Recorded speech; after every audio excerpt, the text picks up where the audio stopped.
Bonjour à toutes, bonjour à tous.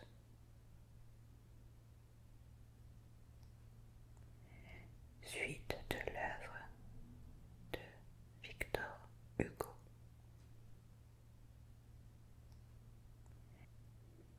Au milieu du tapage qu'il déchaînait, il n'entendait pas une voix hésitante. Monsieur, monsieur. Enfin, il tendit l'oreille. Monsieur, si vous étiez assez obligeant. Je ne trouve pas mes pas. Il se précipita. Où avait-il la tête? Que voulait-il qu'elle devint en chemise derrière ce paravent?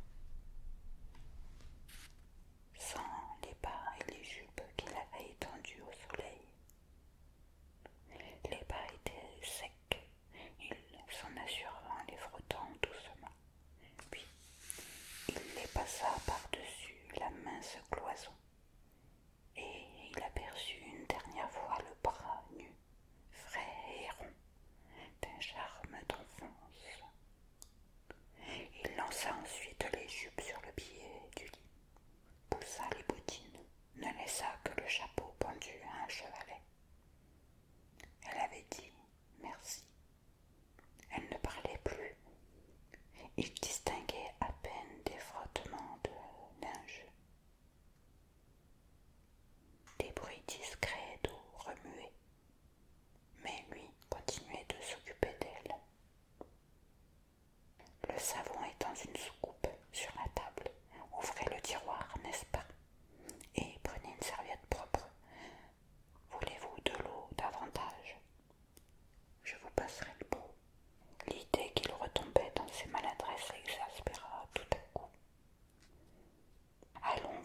je descends vous chercher un fiacre.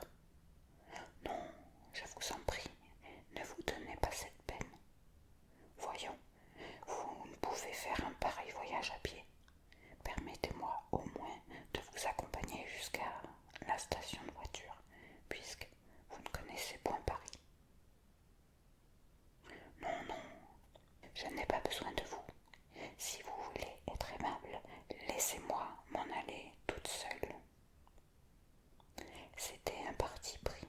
Sans doute, elle se révoltait à l'idée d'être rencontrée avec un homme, même par des inconnus. Elle tairait sa nuit, elle mentirait et garderait pour elle le souvenir de l'aventure. Lui, d'un geste de colère, affecta de l'envoyer au diable. Bon débarras, ça l'arrangeait de ne pas descendre. Et il demeurait blessé au fond. Il la trouvait ingrate. Comme il vous plaira après tout, je n'emploierai pas la force. À cette phrase, le sourire vague de Christine augmenta, abaissa finement les coins délicats de ses lèvres. Elle ne dit rien. Elle prit son chapeau, chercha du regard une glace, puis, n'en trouvant pas, elle se décida à nouer les brides au petit bonheur des doigts. Les coudes levés, elle roulait, tirait les rubans sans hâte, le visage dans le reflet doré du soleil. Surpris, Claude ne reconnaissait plus les traits d'une douceur enfantine qu'il venait de dessiner. Le haut semblait noyé, le front limpide, les yeux tendres. C'était à présent le bas qui avançait, la mâchoire passionnée, la bouche saignante au pento, et toujours ce sourire énigmatique des jeunes filles qui raillaient peut-être. En tout cas, reprit-il agacé, je ne pense pas que vous ayez un reproche à me faire. Alors, elle n'a pu retenir à son rire un léger rire nerveux. Non, non, monsieur, pas le moindre. Il continuait à la regarder, rendu au combat de ses timidités et de ses ignorances, craignant d'avoir été ridicule. Que savait-elle donc, cette grande demoiselle? Sans doute ce que les filles savent en pension, tout et rien. C'est l'insondable, l'obscure éclosion de la chair et du cœur. Où venait-elle de s'éveiller, avec sa curiosité et sa crainte confuse de l'homme? Maintenant qu'elle ne tremblait plus, avait-elle la surprise un peu méprisante d'avoir tremblé pour rien? Quoi? Pas une galanterie, pas même un baiser sur le bout des doigts. L'indifférence bourrue de ce garçon qu'elle avait senti devait irriter en elle la femme qu'elle n'était pas encore. Et elle s'en allait ainsi, changée, énervée, faisant la brave dans son dépit, emportant le regret inconscient des choses inconnues et terribles qui n'étaient pas arrivées.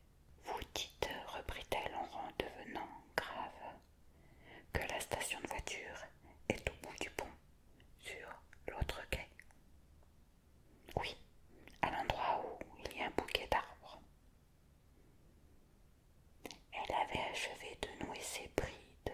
Elle était prête, gantée, les mains ballantes, et elle ne partait pas, regardant devant elle.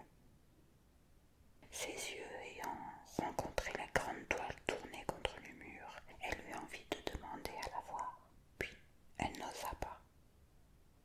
Rien ne la retenait plus. Elle avait pourtant l'air de chercher encore, comme si elle avait eu la sensation de laisser là quelque chose, une chose qu'elle n'aurait pu nommer. Enfin, elle se dirigea vers la porte. Claude l'ouvrit et un petit pain posé debout tomba dans l'atelier. Vous voyez, dit-il, vous auriez dû déjeuner avec moi. C'est ma concierge qui me montre ça